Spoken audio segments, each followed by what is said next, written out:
Right, guys, let's talk belief. Let's talk ideas that we hold on to. Let's first think of what belief really is. Like, we know the word and we get the gist of what it means to believe something. But what does it really mean to believe something?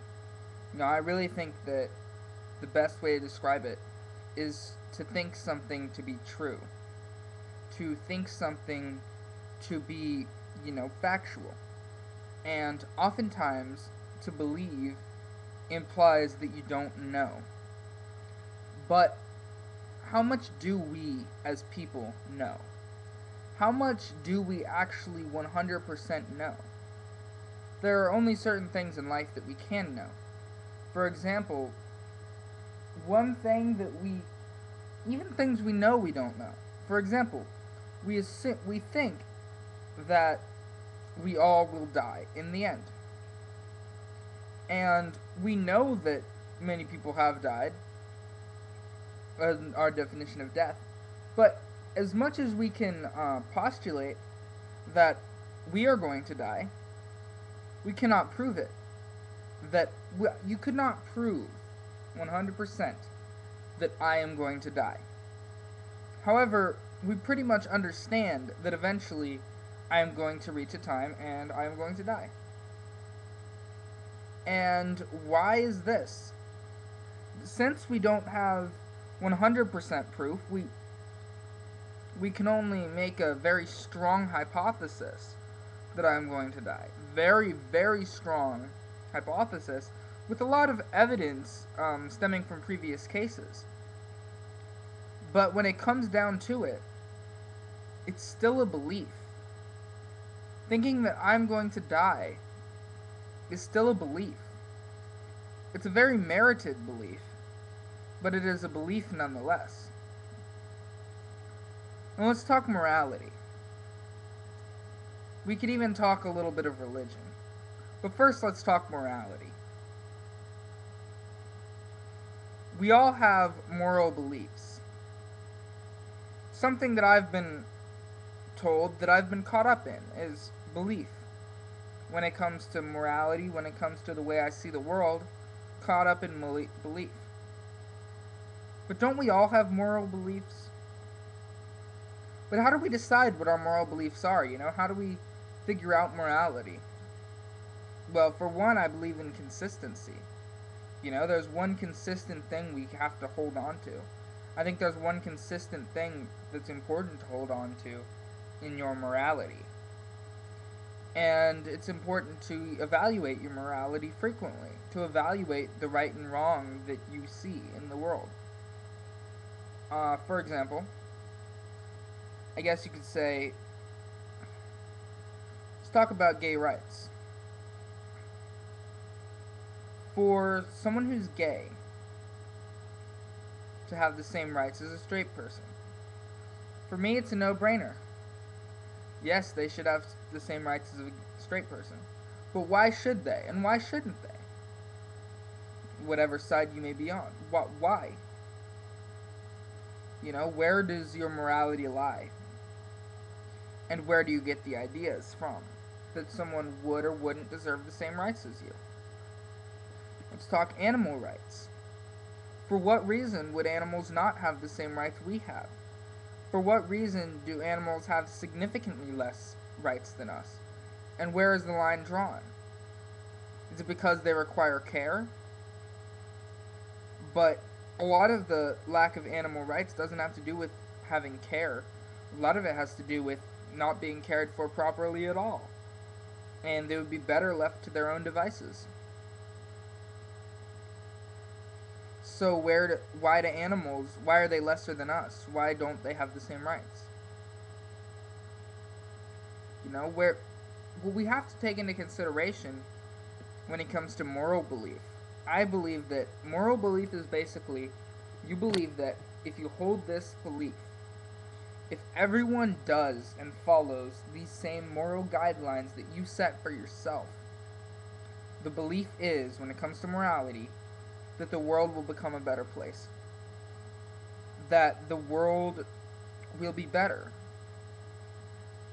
if you have these moral beliefs and if everyone does. Problem is that a lot of people seem to exclude some, and everyone does exclude some, whether it be animals, whether it be gays, whether it be people of different races. Certain people are being excluded from someone's morals. And that's where a problem lies, because a better world, for example, for the Aryan people, you know exactly what I'm referring to.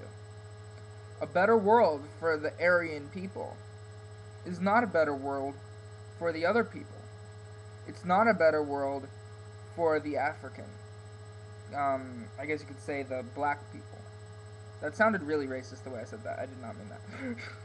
You know, it's not a better world for the people who aren't Aryan, basically.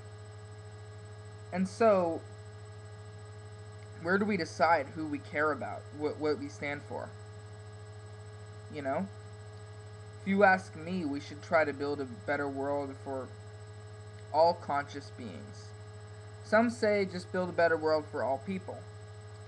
And realistically, almost all people will put a person's life in higher importance than an animal's life.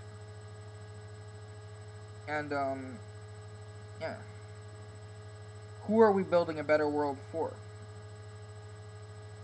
And do I believe that every one of my morals would create a better world if everyone followed it? Only the ones that I tell other people they should follow. Only the ones I stand so strongly for. Other things, I only ask people to think about, and I only ask people to respect my view on. Do I believe the world would be better without promiscuity? Possibly. But that's not 100% why I believe that. I believe in commitment, and I believe it's a good thing. Now, it's still belief to say that. Is it a merited belief? Well, it's merited for me. And what I mean by that is, it might not be the right thing for you. You know, to you, you might only want an emotional commitment. You might not want any commitment. That might not be the best thing for you.